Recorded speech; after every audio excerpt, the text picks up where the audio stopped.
Kangjeng Semeng, kini saatnya saya Dana Paramita mengantarkan sejumlah berita dari Bali. Berikut 3 di antaranya.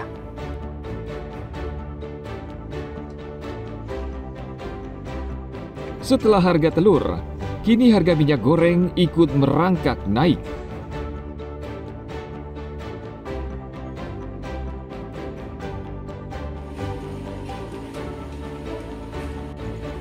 Tim gabungan TNI Polri dan petugas Rumah Tahanan Negara menggelar razia di rutan kelas 2B Negara Jembrana.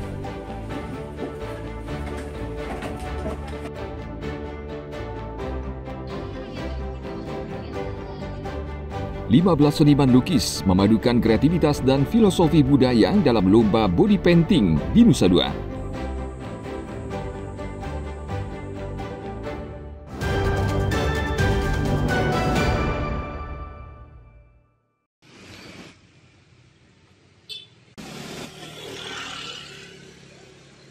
Setelah harga telur, kini harga minyak goreng ikut merangkak naik. Terpantau di pasar tradisional Desa Adat Dalung, Badung. Harga minyak kita naik dari Rp18.000 per liter menjadi Rp19 hingga Rp20.000 per liter. Oh, kalau sekarang saya belum ada pengiriman. Kalau harga dulu minyak kita saya jual 18, TCI-nya 17. Sekarang berapa Bu minyak kita Ibu jual? Kalau sekarang karena belum ada barang datang, katanya sih sudah ada kenaikan. Itu mungkin ya naik juga, mungkin berkisaran 19-20. Jadi sementara Ibu jual dengan harga 18 ya? Iya. Jadi mengikuti harga beli dulu ya Bu ya? Iya. Apakah kemungkinan ini akan naik Bu perkiraan Ibu? Iya, sudah ada info dari salesnya, minyaknya sudah naik. Kenaikan harga minyak goreng ini membuat khawatir pedagang karena berpengaruh pada pendapatan mereka. Sekarang kalau minyak kita 20. Sebelumnya? Sebelumnya tiang jual 18. Terus ya. Untuk minyak yang 2 liter berapa Bu? 2 liter, kalau saya tidak jual minyak 2 liter kita, minyak bemoli aja. Ya, berapa Bu kenaikannya? Bemoli durung naik. Belum dikasih tahu. Kalau dikasih tahu ntar datang baru. Berarti ini yang rata-rata yang 1 liter naik Bu ya? Iya, yang 1 liter naik. Ini mulai kapan Bu naiknya? Mulai 3 hari yang lalu dah si sales. Kenaikan harga minyak goreng premium sudah terjadi sejak awal pekan lalu. Para pedagang hanya bisa berharap pemerintah bisa menstabilkan harga bahan pokok termasuk minyak goreng karena kebutuhan masyarakat meningkat menjelang Hari Raya Galungan. Ana Agung Gede Agung melaporkan dari Badung.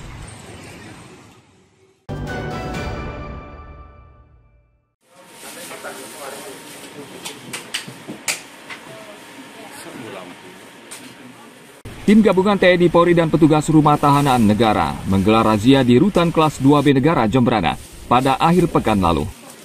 Petugas menggeledah 3 blok yakni blok 9, 10, dan 11. Sebelum penggeledahan, seluruh warga binaan dikeluarkan dari kamar masing-masing, lalu petugas leluasa memeriksa setiap sudut ruangan. Dari hasil razia, petugas menemukan sejumlah barang terlarang di dalam lapas, antara lain lempengan besi menyerupai pisau, alat cukur, obeng, gunting kuku, korek api, kartu remi, hingga minyak angin. Penggeledahan gabungan ini berfokus di kamar yang narkoba, di mana kamar narkoba di rutan kelas 2B Negara ini sudah dijadikan satu di kamar 9, 10, dan 11. Sebelumnya kita juga melaksanakan rehab, jadi kasus-kasus narkoba ini dijadikan satu terus dilaksanakan rehab bersama mereka, seperti itu. Kurang lebih juga hasil penggeledahan malam hari ini ditemukan ada 1 buah alat tajam, terus sisanya mungkin ada alat-alat yang memang tidak diperbolehkan di dalam rutan kelas 2B Negara seperti kartu, terus barang pecah belah, juga sendok aluminium. Maka dari itu pelaksanaan penggeledahan malam hari ini sangat-sangat membantu untuk menjaga keamanan dan ketertiban, juga integritas kita sebagai petugas, di mana kita dituntut untuk selalu berbuat yang baik dan melaksanakan tugas sesuai dengan tugas pokok dan fungsinya. Dalam razia, petugas tidak menemukan narkotika dan barang sejenis. Petugas akan terus menggelar razia mengingat kondisi rutan negara saat ini over kapasitas dan rawan kriminal dan peredaran narkotika. Tim Liputan melaporkan dari Jembrana.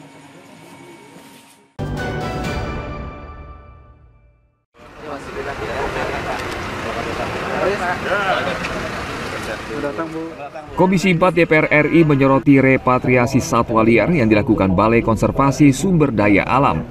Hal ini terungkap saat Komisi 4 DPR RI berdiskusi di Balai Konservasi Sumber Daya Alam Bali pada Senin lalu. DPR RI menyoroti Kementerian Kehutanan yang dipimpin Raja Juli Antoni karena berhasil merepatriasi 40 ekor burung perkici dadah merah hasil kerjasama dengan negara Inggris untuk mengembalikan ke habitat aslinya di Bali. Namun menurut Ketua Rombongan sekaligus Wakil Ketua Komisi 4 DPR RI, Alex Indra Lukman, repatriasi satwa menandakan kegagalan dalam menjaga habitat aslinya. Ia berharap repatriasi tidak lagi terjadi di masa datang.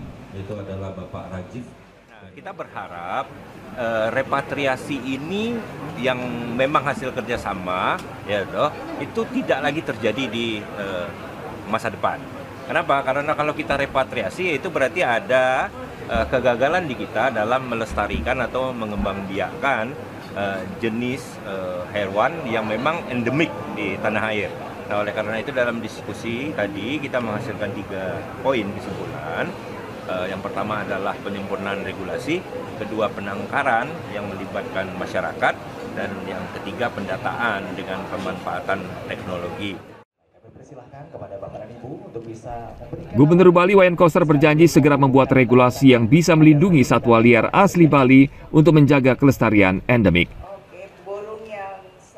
Dari data yang saya miliki memang sejumlah satwa endemik Bali itu sudah banyak yang punah, tapi bersyukur sekali ada yang memelihara di luar seperti di sini yang katanya dengan burung atak atau belis atak atau dalam bahasa Indonesia perkicik dada merah itu sehingga bisa dipelihara lagi di Bali. Ini ada 2 yang harus kita kerjakan. Yang pertama, yang jangka panjang dan ini harus berkolaborasi bersama itu yang mengembalikan habitat atau restorasi habitat